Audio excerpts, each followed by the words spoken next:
Okay, so honestly, I messed up a bit on the previous one, and I have to literally uh like move forward because I don't have right now as much time.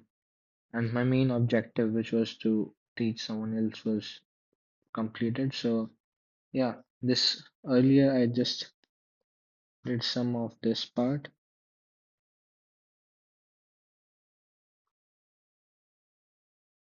Yeah, so earlier I did the Herfindahl and Hirschman index. I started the price discrimination. Uh, so yeah, all of this was done in the previous one,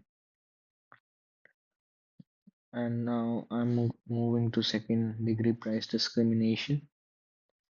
So let's see. So second degree price discrimination can be bulk pricing and two-tier pricing.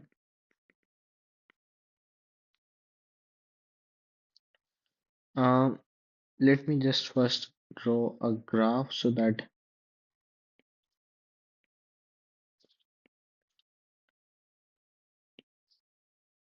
AR is actually the demand curve, and MC is the supply curve.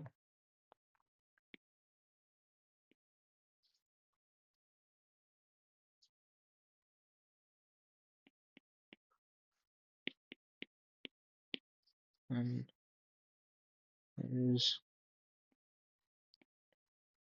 Q1, Q2, Q3 quantity. So in bulk pricing, it is for individual willingness to pay in the market. Let me just also label these blocks. So in bulk pricing, the objective is for extracting consumer surplus, but there is less information compared to the like the perfect price discrimination. So objective is still the same in bulk pricing,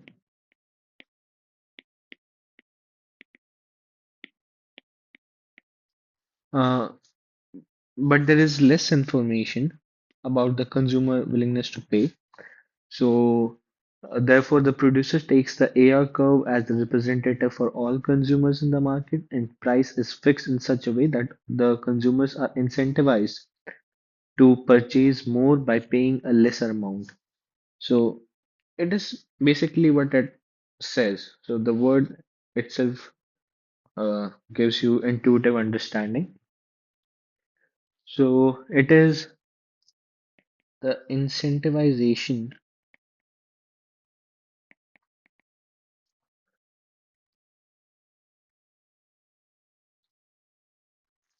to purchase more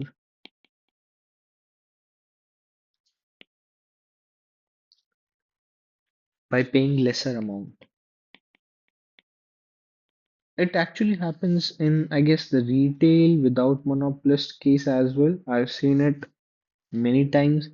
When I buy big, then they give a lot of discounts or decrease the prices. So let's say the consumer has to pay P1 if quantity purchase is Q1. Um, but if consumer purchase is still OQ2, then the consumer pays P2 per unit. Those consumers who purchase OQ3 will pay equal to the marginal cost, which is P3 per unit. Therefore, consumer surplus for first category is area 1, this one here, right here. For this is the CS for OQ1 quantity of goods. Then we have this much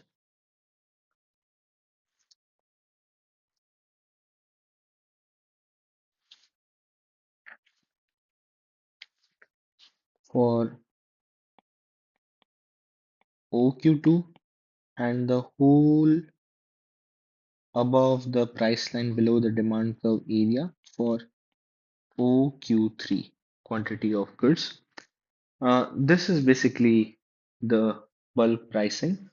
And then we have third degree price discrimination. Should I write it like that? Or okay, let me just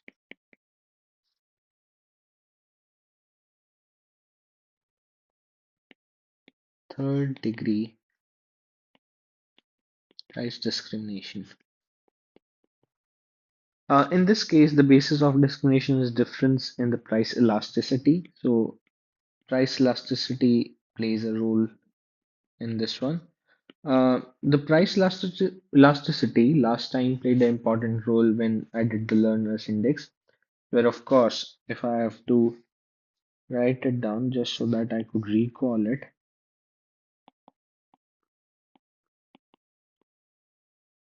which was uh, like P.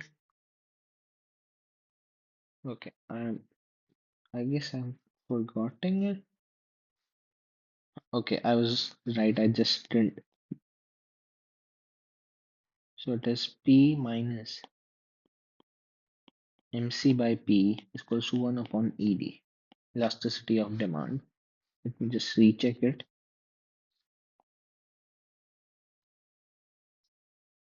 Yeah. So learner's index is simply this. Uh, Elasticity of demand played an important role in this one. And now moving to third degree price discrimination. There are two conditions for third degree price discrimination. Two conditions. First one is there should be different elasticity of demand with respect to price. So different ED with respect to price. And second, we have there should be no practice of arbitrage. So no arbitrage.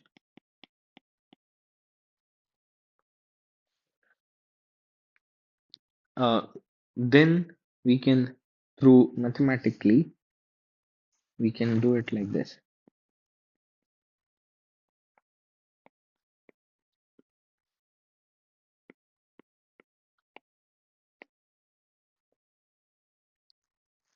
MR1 is this, MR2 is second elasticity of demand. So this is equation 1, this is equation 2. Uh, for equilibrium, of course, we need to have MR equals to MC. Okay, so we can also write it as MR1 equals to MR2 equals to MC. Then replacing equilibrium condition with 1 and 2 we get. So replacing equilibrium condition 1 and 2 we get MC equals to P1 1 minus 1 upon elasticity of 1, MC equals to P2 1 minus 1 upon E2. Then I think I should write them properly just in case.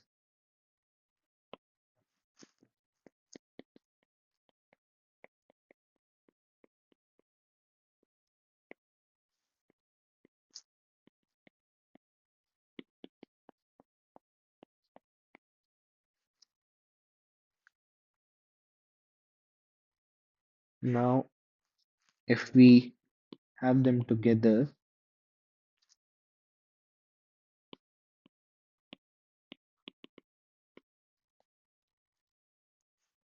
it will be simply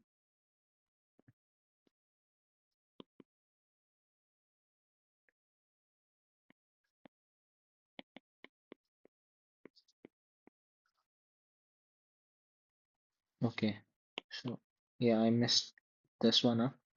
It will be P1, 1 minus 1 upon E1 equals to P2, 1 minus 1 upon E2.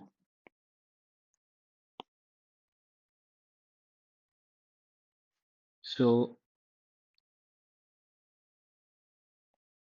going by this,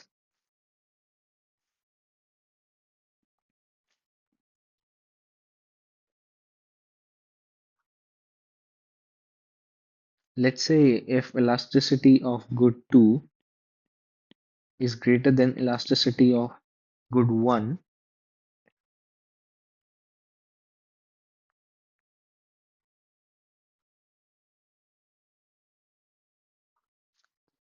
and let this equation be equation 1, equation A into B,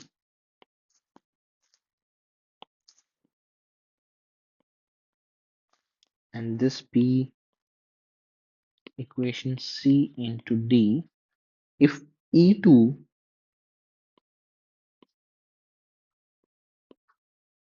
is greater than E1, then B will be smaller than D. Hence, an inelastic market produces charges highly. So,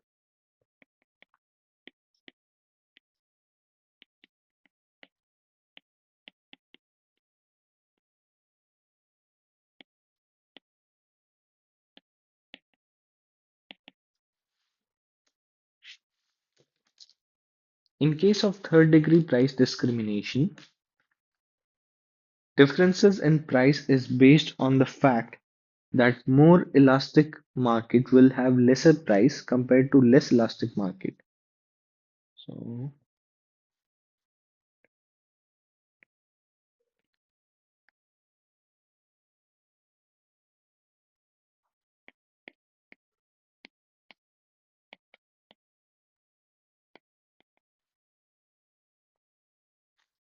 difference in price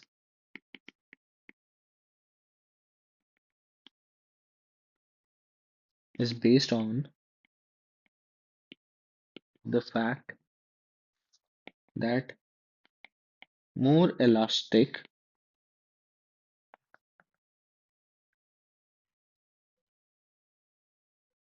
market will have lesser price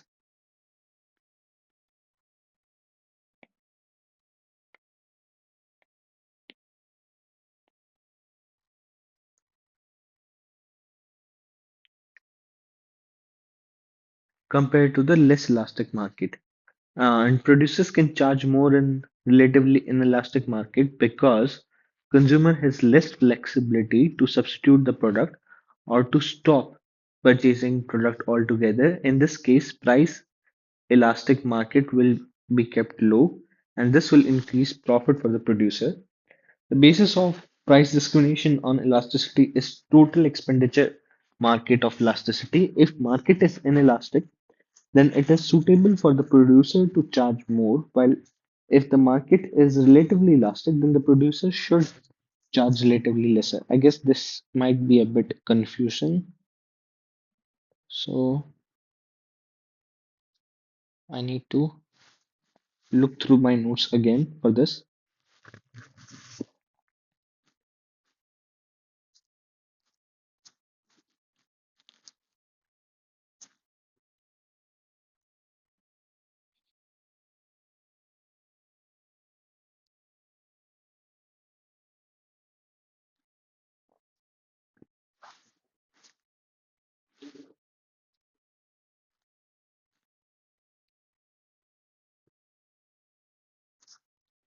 So one thing is clear that more elastic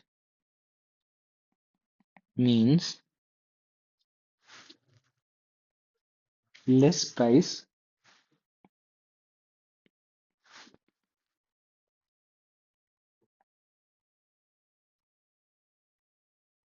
This is because of the consumer flexibility and the substitute good available. Uh,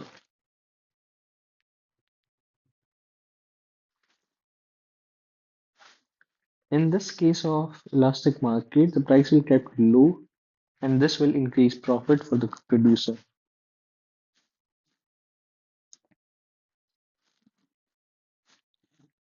Okay, so there is graph as well.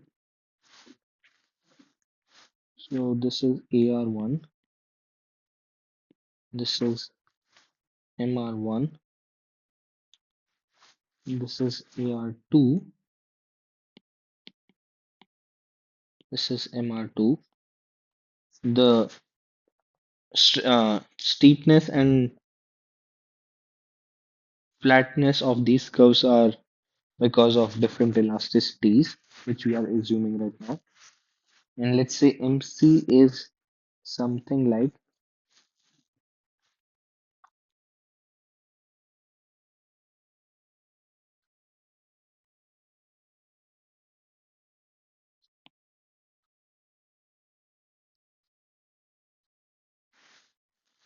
MC is like this. So ARI, MR.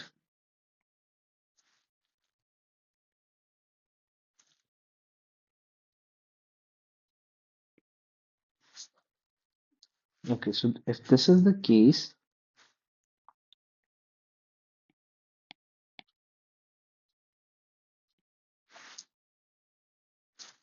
this is price P1, this is price P2. In my graphs, in my notes actually, the P2 price is less than P1, and let's say there is some like competitive price C1. Okay, so this is the price discrimination and monopoly in which we basically had like how monopoly power is measured, uh, what kind of price discriminations are there, how monopoly usually operates. Now I have oligopoly. I don't know if I should start it in another one or I guess we should do the pole Sweezy model. It is quite simple. So in oligopoly, we have different like the Sweezy model, the Cournot model, the Stackelberg model, the Burton model, differentiated Burton, different with price leadership, so puppy dog Burton model. And the main fact is that I guess in TBPN podcast also they raised recently about the Cournot problem in the artificial intelligence. I have to visit that video. I didn't see that properly. So yeah, but they also mentioned about the Cournot problem. I guess some might find it beneficial from here. So, but first of all, oligopoly is if it has few sellers who can observe each other. So few sellers observe each other and who can choose to compete in price or output. Compete in price or output.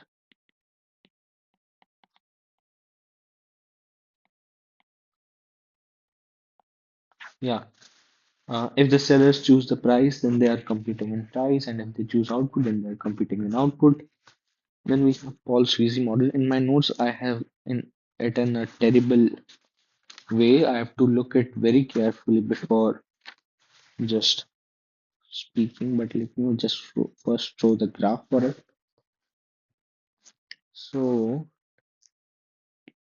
x-axis is output, y is ARMRMC, and this is also known as, by the way, kinked demand curve model. So here there will be a kink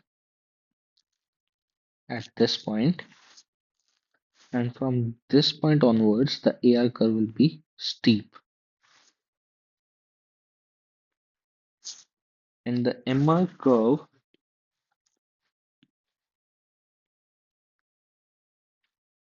will have it like this. So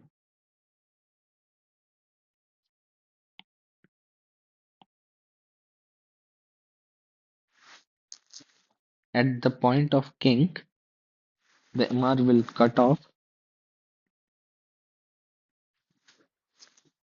and it will start from here.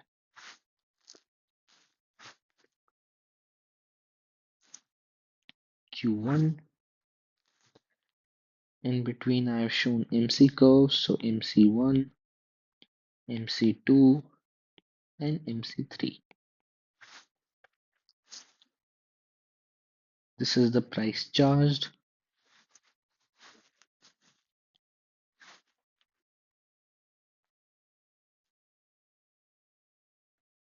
Price remains rigid in the Sweezy model, so price will be rigid. You can't.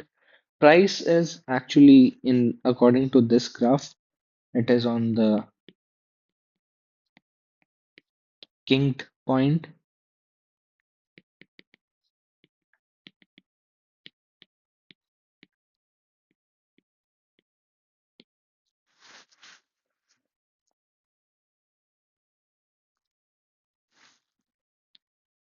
This steepness,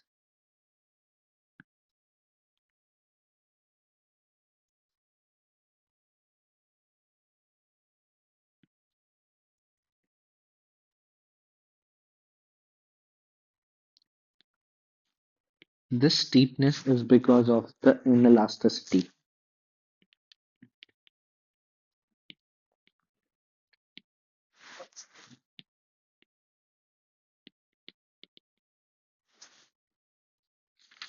So the AR curves becomes inelastic here.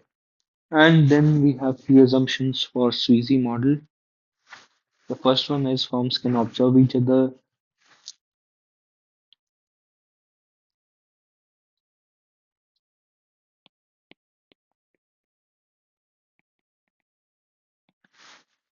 Then we have firms will respond to each other by changing their price. Therefore, the model is of price-based competition. MC curves of the firms are well defined. Few firms are present produce few firms which are present produce homogeneous product.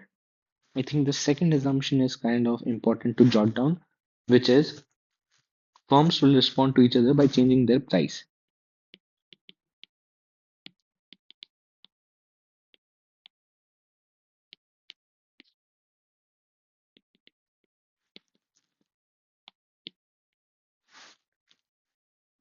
Therefore, the model is of price-based competition. The Sweezy model was explaining price rigidity under oligopoly. According to Sweezy, if an oligopoly market has price fixed at P1 for output Q1, then this price will remain rigid in all circumstances. Sweezy explained it through King demand curve model. According to Sweezy, if a firm increase its price, then other firms won't follow it. In the shape of AR, so it is also kind of intuitive that let's say if one firm increases its price, then it is very unlikely that others would follow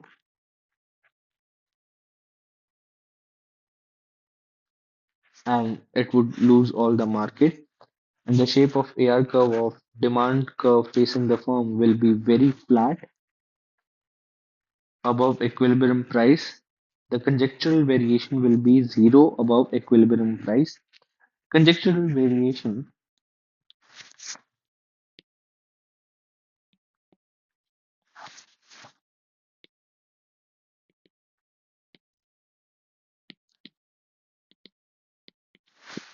is the change brought about by each other firms in their price.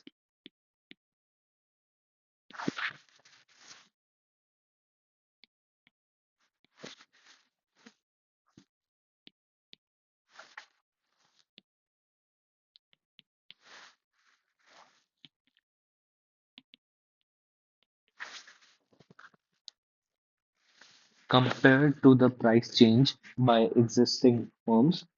In case of decrease in price, all other firms will also follow, and therefore there will be no increase in the market share of any firm. So it is like let's say there are Let's say there are three firms, firm 1, firm 2, firm 3.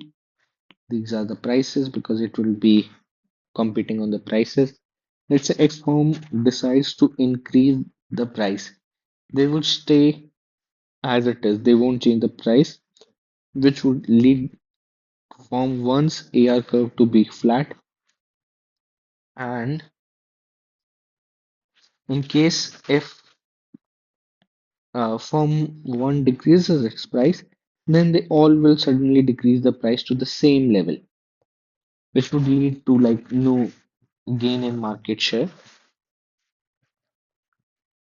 However, market demand is not perfectly inelastic because new consumers will enter the market, which increase overall market size, and therefore AR curve is very steep but downward sloping below equilibrium price. Conjectural variation by other firms will be very large in their case due to behavior of AR curve in the market becomes kinked as demand is very elastic above equilibrium price and very inelastic below equilibrium price. Kinked AR curve resulted in discontinuous MR curve, which meant even if MC curve changes its position, as long as it remains in the undefined portion, it will imply that there will be no equilibrium in the market, which will be different from original equilibrium. Therefore, kinked nature of AR curve was the reason for discontinuous MR curve and rigidity in oligopoly price. There are two criticisms of Sweezy model, which are that it didn't explain the equilibrium price was attained, how the initial how the initial equilibrium price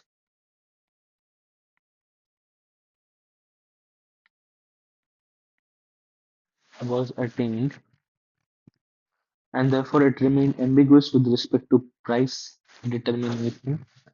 The model didn't explain how the price will reset if MC intersects MR outside the discontinuous region. So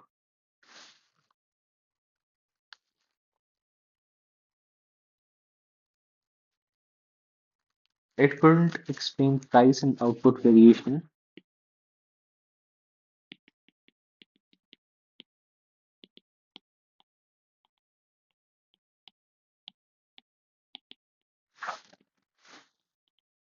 in the market.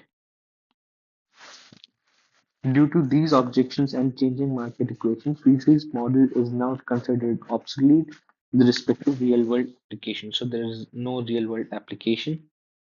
And let's move to Cournot just in a second.